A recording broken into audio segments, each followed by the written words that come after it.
Hello, नमस्ते, good morning students. सी से online क्लासों में एक बार फिर आपका स्वागत है। हम थर्ड चैप्टर पढ़ रहे थे election and representation. Election and representation में फर्स्ट जो मेथड हमने पढ़ा था first pass the post system.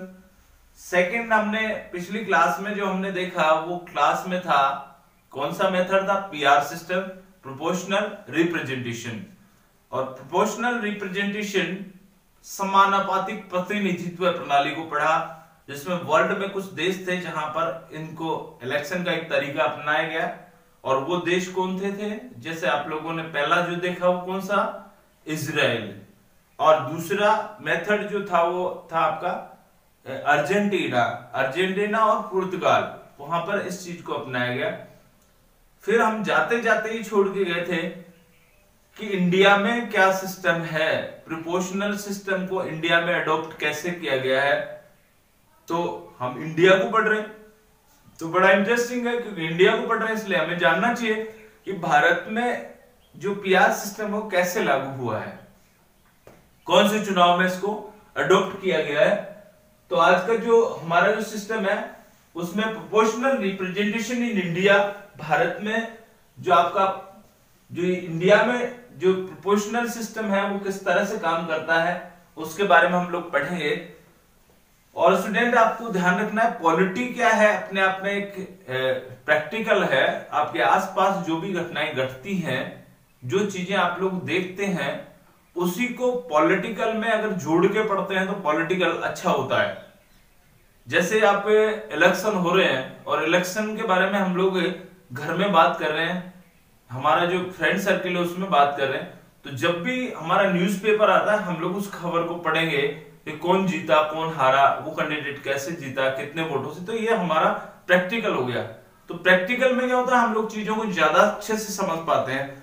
तो पीआर सिस्टम भी इंडिया का है तो आपको समझना पड़ेगा, और समझना इसलिए जरूरी है क्योंकि आप पॉलिटिकल के स्टूडेंट हैं, इसलिए व्यवहारिक ज्ञान आपको होना ही चाहिए। तो देखिए, India have adopt PR system on limited scale for the indirect election.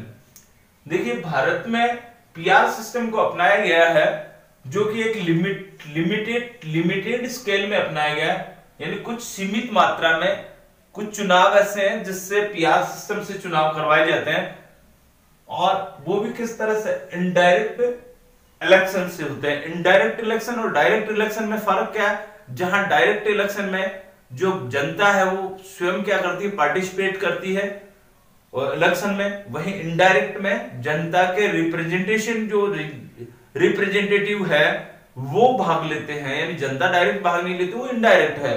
तो कुछ चुनाव हैं जहां पर लिमिटेड स्केल में इंडिया में इनडायरेक्ट रूप से अडॉप्ट किया गया है किसको, प्रोपोर्शनल रिप्रेजेंटेशन को। इंडिया में किस किस चुनाव में, अब आपको ये क्यूरियस होनी चाहिए कि कौन से चुनाव है जहां पर इनको अपनाया गया प्रोपोर्शनल रिप्रेजेंटेशन को। तो third and complex variation for India में जो तीसरा तरीका, क्योंकि हम इंडिया वाले हैं इसलिए हमारा तो तरीका अलग ही होगा ना। दो मेथड हमने देख लिए, एक इजराइल का और एक आपने देखा कौन सा, अर्जेंटीना का, पुर्तगाल का। लेकिन हमने इनसे हटकर काम किया है क्योंकि हम इंडिया वाले हैं ना। तो इंडिया में थर्ड वेरिएशन को अपनाया गया जो कि क्या है, एक तरह से कॉम्प्लेक्स है, यानी थोड़ा सा जटिल है, थोड़ी सी प्रणाली इसकी जटिल है। और कौन से चुनाव में हमने प्रोपोर्शनल रिप्रेजेंटेशन को अपनाया गया है, कंपटीशन के लिए बहुत इंपॉर्टेंट है स्टूडेंट्स। तो इलेक्शन ऑफ किसका, प्रेसिडेंट, आपके राष्ट्रपति का, वाइस प्रेसिडेंट, आपके उपराष्ट्रपति का, इलेक्शन ऑफ राज्यसभा के सदस्य, इलेक्शन ऑफ विधान परिषद का चुनाव, और आपके राष्ट्रपति का चुनाव, उपराष्ट्रपति का चुनाव, और राज्यसभा। क्योंकि आपने देखा कि हमारी पार्लियामेंट है उसके कितने पार्ट हैं, 2 पार्ट्स हैं, एक लोकसभा और एक राज्यसभा। तो लोकसभा के चुनाव हमने किससे पढ़ लिए थे, हमने पढ़े थे एफपीटीपी से, यानी first pass the post system में। लेजिस्लेचर के चुनाव पढ़ लिए, यानी एमपी एमएलए के जो चुनाव होते हैं first pass the post system से होते हैं। तो फिर पीआर सिस्टम से किन के चुनाव होते हैं इंडिया में? तो हमने यहां देखा कि भारत का राष्ट्रपति, president, vice president and Rajya Sabha and Vidhan Parishad. अब ये तो आप लोग जानते हैं, ये राष्ट्रपति, उपराष्ट्रपति और राज्यसभा, लेकिन आपको एक नाम आया यहां पर विधान परिषद। विधान परिषद क्या होती है? तो देखिए, जहां स्टेट लेजिस्लेचर है, वही जैसे हम पार्लियामेंट है, सेंटर के जो पार्लियामेंट है वहां के दो पार्ट्स हैं, एक लोकसभा और एक राज्यसभा। वैसे ही भारत में कुछ स्टेट्स हैं जहां पर लेजिस्लेचर के टू टाइप्स हैं, टू पार्ट्स हैं, एक है विधानसभा और एक है विधान परिषद। तो आपके लिए होमवर्क हो गया, कितने स्टेट्स हैं भारत में, कितने स्टेट्स हैं भारत में जहां विधान परिषद हैं? आप अपने कमेंट बॉक्स में इस प्रश्न का जवाब लिखेंगे, आंसर को लिखेंगे। ये होमवर्क है, कितने लेजिस्लेचर वाले स्टेट हैं जहां पर विधान परिषद है, उनके नाम भी लिखें और कितने हैं संख्या लिखेंगे। आगे देखें, आगे हम लोग देखें कि ये जो चुनाव है हमारा, जो विधान परिषद वाला है, राज्यसभा का जो है, उसमें किस तरह से हम लोग अडॉप्ट किए हुए, how does the पीआर्स work in Rajya Sabha election. यहां पर हम प्रेसिडेंट, वाइस प्रेसिडेंट और विधान परिषद को नहीं पढ़ रहे, हम तीनों चारों में एक ही इलेक्शन को अडॉप्ट किया गया है, पीआर सिस्टम को। तो हम यहाँ इस बुक में, जो आपकी एनसीईआरटी की बुक है, उसमें पीआर सिस्टम वर्क कैसे करता है राज्यसभा के चुनाव को यहाँ एक तालिका बना के बताया गया है। तो हम यहाँ राज्यसभा के चुनाव को पढ़ेंगे कि राज्यसभा का चुनाव में पीआर सिस्टम कैसे काम करता है। प्रोपोर्शनल रिप्रेजेंटेशन यानी समानुपातिक प्रतिनिधित्व की जो प्रणाली है वो राज्यसभा के सदस्यों का चुनाव कैसे करती है। क्योंकि आपके जो वीडियो, जो आपका जो लेक्चर है, वो हिंदी मीडियम और इंग्लिश मीडियम दोनों के लिए है, तो कुछ शब्द कॉमन है, जहां हिंदी में हम लोग यूज कर रहे हैं शब्दों को, वहीं इंग्लिश में भी यूज कर रहे हैं। तो मैं समझाने की कोशिश कर रहा हूं कि आपको शायद समझ में आ रहा होगा। तो यहाँ how does PR work in Rajya Sabha election, तो यहाँ राज्यसभा के जो इलेक्शन है उनमें किस तरह से पीआर सिस्टम को लागू किया गया है। तो सबसे पहले आपको यह देखना है कि राज्यसभा में सीटें कितनी होती है। जैसे आपने लोकसभा की सीटें देखी, तो होमवर्क में लिखें आप अपने कमेंट बॉक्स में कि लोकसभा की कितनी सीटें हैं, भारत में लोकसभा की सीटें कितनी हैं, वो सीटें आपको बतानी है। तो यहां हम करेंगे कि अब राज्यसभा में कितनी, every state has a specific Kota of seats in Rajya Sabha. प्रत्येक स्टेट्स को राज्यसभा के लिए सीटें आवंटित की गई हैं, सीटों का कोटा फिक्स किया गया है। और टोटल जो सीट है राज्यसभा की, टोटल मेंबर हैं राज्यसभा के 245, 245 सीटें हैं राज्यसभा की, जिसमें से 12 जो है वो राष्ट्रपति क्या है, नॉमिनेट करता है, बाकी का क्या होता है, इलेक्शन होता है। तो 245 जो राज्यसभा की सीट्स हैं वो पूरे इंडिया में है, उनको क्या किया गया, प्रत्येक स्टेट के लिए बांटी गई है, निश्चित की गई है। और उसके लिए निश्चित करने का तरीका क्या है, प्रोपोर्शनल ऑफ पॉपुलेशन, जनसंख्या के अनुपात में जो जितना बड़ा स्टेट है उसको राज्यसभा की उतनी ही सीटें दी गई हैं जनसंख्या के अनुपात में। तो यहाँ एक देख लीजिए आप लोग, ये भी प्रश्न बनता है कि सबसे ज्यादा राज्यसभा की सीटें किस स्टेट के पास में, जहां आप लोकसभा में सबसे ज्यादा उसको बता रहे थे यूपी को, उत्तर प्रदेश में। तो यहाँ देखिए उत्तर प्रदेश में राज्यसभा की सबसे ज्यादा सीटें 31 क्यों है, क्योंकि टॉप मोस्ट में पॉपुलेशन में कौन आता है, जनसंख्या की दृष्टि से सबसे बड़ा स्टेट कौन है, यूपी। और आपके क्षेत्रफल की दृष्टि से सबसे बड़ा स्टेट कौन है, राजस्थान। लेकिन हम यहाँ पॉपुलेशन के प्रोपोर्शनल में क्या दे रहे हैं, सीट दे रहे हैं राज्यसभा की। तो उत्तर प्रदेश में 31 है, वहीं बिहार में 17 है, वहीं एमपी जो मध्य प्रदेश है 11 है, वहीं आपके जो राजस्थान में है राज्यसभा की सीटें कितनी हैं, 10 है, यानी 10 हैं। अब आगे देखिए, इन जो सीटों का निर्धारण किया गया कि इतनी सीटें प्रत्येक जो स्टेट है वो राज्यसभा में अपने सदस्य चुनकर भेजेगा, तो मजेदार बात है कि इनके चुनाव कैसे होते हैं, इलेक्शन कैसे होते हैं, यही हम आज पढ़ने वाले हैं कि इनके इलेक्शन कैसे होते हैं, ये कैसे चुनकर जाते हैं। तो यहाँ ऊपर हमने ये देख लिया था कि इनके चुनाव जो होता है इनडायरेक्ट इलेक्शन होता है, इनका इनडायरेक्ट इलेक्शन होता है। इसका मतलब जनता तो इनके चुनाव नहीं करती, तो इनका चुनाव कौन करता है। तो देखिए These members are elected by the state legislature assembly indirect। तो इनके चुनाव जो किए जाते हैं उस स्टेट की जो लेजिस्लेचर है यानी उसकी जो विधानसभा है उनके सदस्यों के द्वारा इनडायरेक्ट यानी जनता ने करके वोट आर एमएलए के द्वारा वोट किए जाते हैं। यानी स्टेट लेजिस्लेचर के जितने भी MLA member of legislative assembly, MLA का मतलब आपके जो विधायक हैं, जो आपके विधायक आप चुनकर भेज रहे हैं, वो विधायक प्रत्येक स्टेट की लेजिस्लेचर में बैठते हैं। तो वो लेजिस्लेचर के जो एमएलए उनका ये भी काम है कि वो राज्यसभा की जो सीटें उस स्टेट को दी गई हैं उनके चुनाव भी करते हैं। अब देखिए who can become their member and how many votes are required. कौन बनेगा राज्यसभा का सदस्य और उसको कितने वोट चाहिए, कितने वोट्स चाहिए, कितने वोटों की आवश्यकता है। तो यहां आप समझे जैसे कि सबसे पहले तो ये समझे कि जो राज्यसभा है वो राज्यसभा एक स्थायी सदन है, परमानेंट हाउस है। राज्यसभा एक परमानेंट हाउस है, वो कभी भंग नहीं होता। जैसे आपका लोकसभा वो टेम्परेरी हाउस है, वो हर 5 साल बाद में उसके चुनाव होने पूर्णतः वो क्या हो जाता है, डिजोल्व हो जाता है। लेकिन आपका जो राज्यसभा है वो पूर्णतः डिजोल्व नहीं होता, इसलिए वो स्थायी सदन है। तो फिर इनके चुनाव कैसे होते हैं, क्यों करने पड़ते हैं जब वो भंग ही नहीं होता।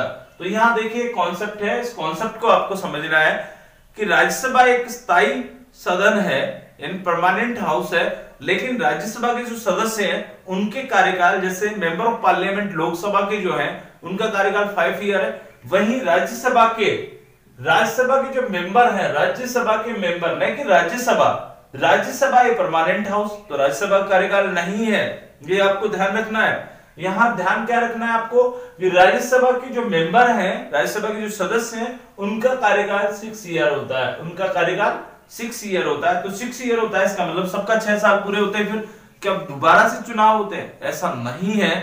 यहां पर एक अलग से सिस्टम को अपनाया गया है कि राज्यसभा में क्या किया गया है, ये जो आपके जो मेंबर हैं, जैसे राजस्थान में आपके 10 सदस्य हैं, 10 मेंबर हैं, तो ये 10 मेंबर एक साथ 6 ईयर को पूरा नहीं करते, 10 ईयर को पूरा नहीं करते।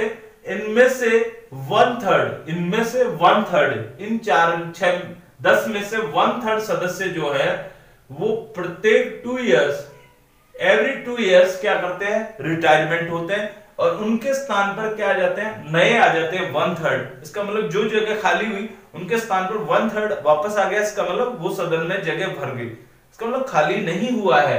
ऐसे ही 2/4/5 में 1/3, पूरे इंडिया की बात करें तो 2/4/5 में 1/3 2 ईयर में क्या हो जाते हैं, रिटायरमेंट हो जाते हैं और उनके स्थान पर जो भी सीटें निर्धारित की गई हैं उस स्टेट से वो भरी जाती हैं। तो आई होप आपको यहां तक समझ में आया होगा। आगे देखिए, यहां जो बात करी गई है कि ये जो जैसे राजस्थान से हम लोग बात करेंगे, यहाँ राज्यसभा के चुनाव को समझ रहे हैं हम लोग, इनको वोट करेगा एमएलए, राज्यसभा के जो सदस्य हैं उनको वोट करता है एमएलए, उस स्टेट लेजिस्लेचर का जो एमएलए है वो उसको वोट करेगा। और इनके लिए क्या कितना वोट मिलेगा, इसके लिए हम लोग एक कोटा देखेंगे। देखिए क्या है, it is different from FPTP, ये बिल्कुल अलग है किससे, एफपीटीपी से। यानी एफपीटीपी में आपने पढ़ लिया था first pass the post system, full form क्या है, एफपीटीपी की first pass the post system, यानी जो सबसे ज्यादा वोट लेगा वही चुनाव जीतेगा।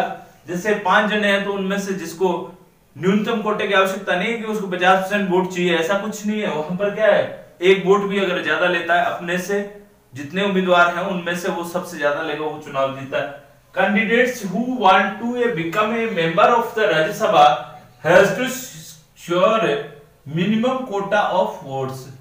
इसमें क्या किया गया है, एक निश्चित कोटा तय किया गया है कि वह कैंडिडेट जो जीतेगा उस मेंबर को राज्यसभा का सदस्य बनने के लिए, राज्यसभा का सदस्य बनने के लिए मिनिमम कोटा वोट्स प्राप्त करना पड़ेगा। यानी कोटा तय किया गया कि उसको निश्चित वोट मिलना ही चाहिए, इतना वोट तो मिलना ही चाहिए। और इसके लिए एक फार्मूला तय किया गया है कि कितना वोट मिलना चाहिए उसको, जीतने वाले उम्मीदवार को, तो ये फार्मूला तय किया गया है। तो सबसे पहले आपको ये समझना है कि इन राज्यसभा के सदस्यों को वोट कौन करता है, राज्यसभा को वोट करता है एमएलए। तो देखिए आपका जो सूत्र है वो क्या है, फार्मूला क्या है, टोटल वोट्स पोल्ड, यानी कुल कितने सदस्य हैं किसके, आपकी लेजिस्लेचर में, स्टेट असेंबली में कितने सदस्य हैं, ये टोटल वोट्स पोल्ड। यानी आप जैसे राजस्थान का चुनाव कर रहे हो तो राजस्थान में एमएलए कितने, 200, तो कुल वोट कितने पड़ेंगे, 200। 200 एमएलए हैं तो 200 एमएलए वोट देंगे। तो राज्यसभा के जो मेंबर्स हैं उनको वोट कौन करता है, वोट आर एमएलए करते हैं। तो हम राजस्थान को उदाहरण लेते तो टोटल वोट्स पोल्ड कुल कितने वोट पड़े बटे total number of the candidates to be elected plus one और प्लस वन, ठीक है, प्लस वन है। तो टोटल वोट कितने पड़े, टोटल नंबर ऑफ कैंडिडेट्स भी, तो कितने को चुनना है आपको, कितने लोगों को चुनाव में जिताना है आपको, या कितनी वैकेंसी खाली है, और उसके साथ में प्लस वन और फिर प्लस वन। तो हम उदाहरण लेते हैं, set the data of the gate is the minimum quota required. इस डाटा के जरिए हम ये तय करेंगे कि कितना कोटा उसको मिलना चाहिए। The winner would be the required in 41 votes. ये 41 वोट्स क्या है, देखिए इस डाटा में हम लोग ये कह रहे हैं कि मान लीजिए राजस्थान से कितनी सीटें खाली हुई, 4 सीटें, 1/3 का मतलब 4 सीटें खाली होगी, और वो 4 सीटों को आपको भरना है। तो उन 4 सीटों के लिए भरने के लिए टोटल वोट्स पोल्ड, यानी आप इसको सूत्र में सेट करेंगे तो यहां देखिए टोटल वोट्स का मतलब टोटल एमएलए कितने हैं, राजस्थान से 200। Total member of candidates to be elected, कितने को आपको क्या करना, चुनना है, यानी कितनी वैकेंसी खाली है, 4, और इसके साथ में प्लस वन, तो प्लस वन हो गया। तो 200 बटे 4 प्लस 1 और प्लस 1, ये आपका जो बाहर का जो प्लस 1 था वो साथ रहेगा। तो यहां देखिए 200 बटे 5 हो गया है, तो 200 बटे 5 का मतलब हो गया, इसमें हम लोगों हल किया तो ये आया 40, और इसके बाद प्लस 1 है तो 40 प्लस 1 बराबर 41 वोट्स। तो यहां हो गया the winner would be required in 41 votes, यानी जीतने वाले को न्यूनतम कोटा कितना चाहिए, 41 का चाहिए उसको, 41 वोट तो उसको चाहिए ही चाहिए, तभी वो क्या करेगा, चुनाव जीतेगा। कैसे इसको करेंगे, ऑल पार्टीज आप ए लिस्ट ऑफ कैंडिडेट्स इलेक्टेड इन राज्यसभा। प्रत्येक पार्टी क्या करती है, जो भी सीटें खाली होती हैं उन सीटों के लिए एक लिस्ट जारी करती है कि हमारे उम्मीदवार ये हैं। तो जैसे हम यहां देखें कि जैसे राजस्थान से हम लोग कह रहे हैं कि 4 सीटें खाली हुई हैं, तो 4 उम्मीदवार चुनने हैं, तो वहां जिस सत्ताधारी जो पार्टी होती है, जिसके ज्यादा विधायक होते हैं उनके ही कैंडिडेट्स जीतते हैं, क्योंकि वोट कौन दे रहा है, एमएलए दे रहा है। तो यहां देखिए जैसे कांग्रेस ने अपने उम्मीदवार तय किए, वैसे बीजेपी दूसरे नंबर की पार्टी है राजस्थान में, तो उसने उम्मीदवार तय करे। तो मान लीजिए 6 कैंडिडेट्स खड़े हुए, 4 सीटें हैं वैकेंसी, क्योंकि वो ये देख रहा है कि भाई हमारे भी 2 जीत जाएंगे। तो जैसे ABCDEF ये 6 कैंडिडेट हमने कर दी, तो प्रत्येक जो पार्टी है वो क्या करती है, अपने कैंडिडेटों की एक लिस्ट जारी करती है। ये लिस्ट जारी कर दी हमने, जैसे 1 2 3 6 कैंडिडेट है, नाम तो हम लोग यहाँ लेंगे नहीं, यह नाम हो गया ABC का मतलब जो भी आपको राज्यसभा में भेजना है, ये कैंडिडेट्स के नेम है। अब दूसरी बात क्या करेंगे, ईच वोटर्स यानी प्रत्येक वोटर्स, कौन है प्रत्येक वोटर्स, ये 200 एमएलए हैं। Each voters MLA votes their preferred candidates in order of preference order में वो क्या करते हैं, वोट देते हैं, यानी जो जिसको पसंद है उसके ऑर्डर में, ये नहीं तो ये चॉइस के अकॉर्डिंग देते हैं। जैसे आपके सामने 4-5 विकल्प हैं, उन विकल्प में जो आपको अच्छा लगे, जैसे आपके पास 5 शर्ट हैं, तो उनमें से आपको जो आप शादी में जा रहे हैं, तो आप लोग पहली वैरायटी किसको देंगे, ऑर्डर ऑफ प्रेफरेंस किसको देंगे, कि भाई ये मेरे को सबसे अच्छी लगती है, उसको पहले बोले, ये नहीं तो फिर ये नहीं तो फिर ये, ऐसे। तो यहाँ पर 6 उम्मीदवार जो खड़े हैं, 6 जो कैंडिडेट्स खड़े हैं, उनमें उनको वोट कौन करेगा, एमएलए करेगा। और एमएलए किस में करेगा, प्रेफरेंस ऑफ ऑर्डर में करेगा। तो एक एमएलए आया, जैसे टोटल वोट्स कितने हैं, टोटल वोट्स हैं 200, कोटा कितना है 41, इनमें से एक जन आएगा, सबको वोट करना है, जितने एमएलए हैं वो सब करेंगे। तो जो आएगा वो देखेगा ABCDEF यानी 6 को देखेगा, और उन 6 में से जो उसको पसंद है, सबसे ज्यादा पसंद है, उनको पहली प्रायोरिटी देगा, यानी उसने उसको फर्स्ट दे दिया। जैसे एक एमएलए आया, जैसे मान लीजिए एक कौन आया आपका, गोविंद सिंह डोटासरा जी आए, ऐसे मान लीजिए आप, वो आए और उन्होंने सबसे पहले इन 6 को देखा, 6 में से उन्होंने पसंद किया कि मेरी पहली प्राथमिकता डी है, और उसको उन्होंने कहा कि पहले नंबर पे मैं इसको वोट देता हूं और ये ही जीतना चाहिए। फिर बोले ये नहीं जीते तो एफ जीतना चाहिए, 2 नंबर पे उन्होंने इसको वोट कर दिया। यानी एक कैंडिडेट ही क्या कर रहा है, इतने वोट दे रहा है। जबकि एफपीटीपी में क्या होता है कि एक कैंडिडेट एक ही वोट देता है, जबकि इसमें वो अपने किससे दे रहा है, प्रेफरेंस से, ऑर्डर ऑफ प्रेफरेंस से दे रहा है, वरीयता क्रम में वोट दे रहा है कि ये नहीं तो फिर ये नहीं तो ये नहीं तो फिर ये सही, और कुछ भी नहीं तो फिर ई सही। 6 नंबर पे उन्होंने ई को दे दिया, वो देख के चला गया। उसके बाद दूसरा आया दूसरा एमएलए आया, उसके पास में बैलेट पेपर दूसरा होगा, इसको उठा दिया। दूसरा आएगा, वो जरूरी नहीं है कि एक को 1 नंबर दे दे, बी को 2 नंबर दे दे, सी को 5 नंबर दे दे, और एफ को 3 नंबर दे दे। ऐसे वो अपनी दूसरी रेफरेंस दे सकता है। ऐसे ही 200 एमएलए ने अपनी अपनी चॉइस भर दी। उसके बाद चॉइस भरने के बाद आगे चलते हैं, क्या होता है देखिए, when the votes are counting. अब क्या करते हैं हम लोग, काउंटिंग करते हैं। तो काउंटिंग करेंगे तो आप लोगों को पता है, इनको गिनेंगे, बैलेट पेपर को गिनेंगे। अब वहां पर तो हम लोग वोट गिन रहे थे, लेकिन इस वोट में तो कितनी चॉइस है, तो चॉइस है, तो उस चॉइस को हम कैसे करेंगे। तो are the first preference votes required number of the candidate fail to the fulfil the quota. और इनमें से हम लोग पहली वरीयता वाले वोटों को छांटेंगे, कि जैसे हमने कहा डी, पहला वोट उठाया हमने, तो डी को इस बैलेट पेपर में डी को पहली प्राथमिकता मिल रही है, इसका मतलब डी को एक अलग से रख लिया। फिर हमने दूसरा हटाया, दूसरे में हमने चेक करा कि डी को पहली प्रायोरिटी कौन दे रहा है, तो उसको उसमें मिला दिया। बोले डी को 2 कौन सा दे रहा है, 3 कौन सा दे रहा है, ऐसे करके हम लोग इनकी वो काउंटिंग कर लेंगे। उसके बाद हम जोड़ेंगे कि अगर डी को 41 वोट्स मिल जाते हैं पहली प्रायोरिटी में, तो 41 वोट्स मिल जाते हैं, जैसे ये हमने देखा कि अगर 41 वोट्स उसको मिल जाते हैं तो इसका मतलब वो विजेता घोषित हो जाएगा। अगर बाय द वे अगर उसको 41 वोट नहीं मिलता फर्स्ट जो काउंटिंग हो रही है उसमें, तो उसके लिए क्या सिस्टम है, यही क्या है, यही आपका है सिंगल ट्रांसफरेबल वोट सिस्टम। एकल संक्रमणीय मत प्रणाली यहां शुरू होती है, जो वोटिंग में काम में आती है, यानी जो काउंटिंग है उसमें काम में आती है। तो देखिए आगे क्या हो रहा है, if after each candidate of the which with has assured the first preference vote, if after the counting of all first preference votes required number of the candidate faithful in the quota, the candidates sure the lowest vote of the first preference in the eliminated and his her votes are transferred to those who are mentioned as second preference on those ballot papers। और फिर हम देखते हैं कि जो जिसका lower क्या रहा, चॉइस रहा, यानी सबसे कम वोट जिसको मिला, उस कैंडिडेट्स का सेकंड प्रेफरेंस देखते हैं। जैसे मैंने कहा कि 41 नहीं मिला तो क्या करेंगे, इनकी एक लिस्ट तैयार करी। इसमें हमने देखा, मान लीजिए 100 वोट ही थे, उसके अकॉर्डिंग हमने देखा कि एक को 20 मिले, 10 मिले, 15 मिले, इस तरह से हमने देखा। जिसको कम वोट मिले, जैसे 15 वाला जो है, उस 15 वाले को क्या करेंगे, सेकंड प्रेफरेंस में सेकंड मतगणना करेंगे, क्योंकि 41 किसी को नहीं मिला, तो उस 15 वाले को हटा देंगे।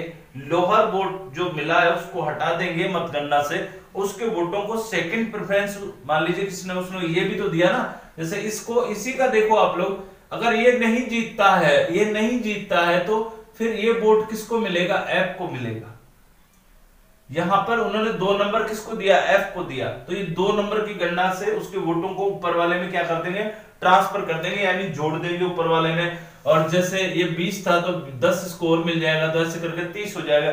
ऐसे गणना करते गए 40 हम लोग वोट नहीं आ जाता तब तक इस गणना में चलते रहेंगे, मेंशन करेंगे दिस प्रोसेस, ये प्रोसेस कंटिन्यू चलता रहेगा till by the required number of the candidates are to declare elected, जब तक ये चारों वैकेंसियों के जो उम्मीदवार हैं वो विजेता घोषित नहीं हो जाते तब तक यूं चलता रहेगा।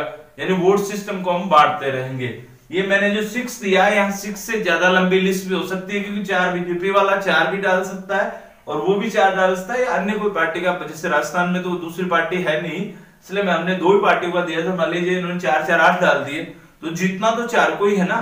तो यहाँ पर मिनिमम कोटा तब तक चलेगा, तब तक काउंटिंग होगी इन वोटों की। काउंटिंग का मतलब इसमें देखा क्या जाएगा, चॉइस को देखा जाएगा, न कि वोट बढ़ाए जाएंगे। पुनर्गणना का मतलब यहाँ वोट की चॉइस के अकॉर्डिंग ये किया जाएगा, और जिसको ये न्यूनतम कोटा मिलता जाएगा, मिनिमम जो कोटा है वो 41 वोट्स जो मिलता जाएगा, वो चुनाव जीत जाएगा। तो अब तक की आपकी जो प्रक्रिया है आपने जो अभी देखी, शायद आपको समझ में आई होगी। दोबारा से आप लोग इसको एक बार देखें।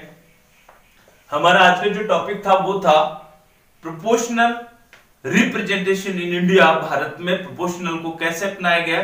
तो भारत में जो प्रोपोर्शनल सिस्टम है उसका कॉम्प्लेक्स जो आया, 3rd वेरिएशन को अपनाया गया, और उसमें ये अपनाया गया कि जटिल प्रक्रिया है कुछ चुनाव में सीमित प्रयोग किया गया है, जैसे president, vice president, Rajya Sabha and Vidhan Parishad के चुनाव में। इनके चुनाव कौन करता है, इनके वोट कौन डालता है। तो हमने कहा लेजिस्लेचर जो है, स्टेट लेजिस्लेचर का जो एमएलए है वो वोट डालता है। इसमें सिस्टम क्या है, इसमें proportional representation with single transferable vote system को अपनाया गया है। अनुपातिक प्रतिनिधित्व के एकल संक्रमणीय मत प्रणाली को राज्यसभा, राष्ट्रपति और विधान परिषद और वाइस प्रेसिडेंट के चुनाव में अपनाया गया है। प्रत्येक राज्यसभा के लिए सीटें आवंटित की गई हैं। प्रत्येक स्टेट को, भारत के प्रत्येक स्टेट को सीटें हैं, और वो सीटें किस अनुपात में है, उसकी पॉपुलेशन यानी जनसंख्या के अनुपात में उनको सीटें दी गई। राजस्थान को 10 दी गई है, तो सबसे ज्यादा यूपी को 31 दी गई है। फिर हमने ये देखा कि ये जो आपका एफपीटी सिस्टम था उससे अलग है। एक लिस्ट जारी होती है प्रत्येक कैंडिडेट्स की, क्योंकि आपका जो राज्यसभा है वो परमानेंट हाउस है। परमानेंट हाउस है इसलिए सारे सदस्य एक साथ आउट नहीं होते या भंग नहीं होते, डिजॉल्व नहीं होती राज्यसभा। राज्यसभा एक परमानेंट हाउस है, लेकिन उसके जो सदस्य हैं उनका कार्यकाल 6 ईयर होता है, और प्रत्येक 2 इयर्स बाद में 1/3 रिटायरमेंट होता है। उसके बाद 1/3 वापस आता है, जिनको वोट करता है एमएलए करता है। और उसके लिए हमने मिनिमम कोटा देखा वोट्स का, उसको एक निश्चित कोटा मिलना चाहिए, न्यूनतम कोटा मिलना चाहिए। उसका सूत्र हमने देखा, टोटल वोट्स पोल्ड बटे total number of the vacancy +1, और इसको हमने इस तरह से निकाला। जैसे राजस्थान में अगर 4 वैकेंसीज है, यानी 4 लोग के चुनाव करने हैं राज्यसभा के लिए, तो 41 वोट चाहिए।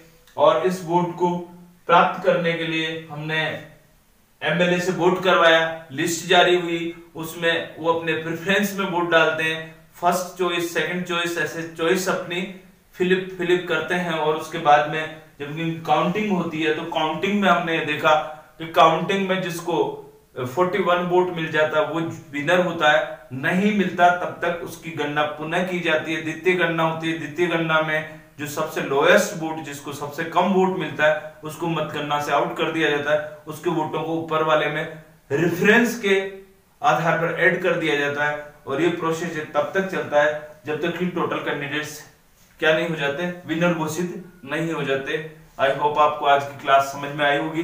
अगली क्लास में हम कल पढ़ेंगे प्रोपोर्शनल रिप्रेजेंटेशन और विथ आपका जो एफपीटीपी है, उन दोनों में अंतर क्या है। मिलते हैं अगली क्लास में। Thank you.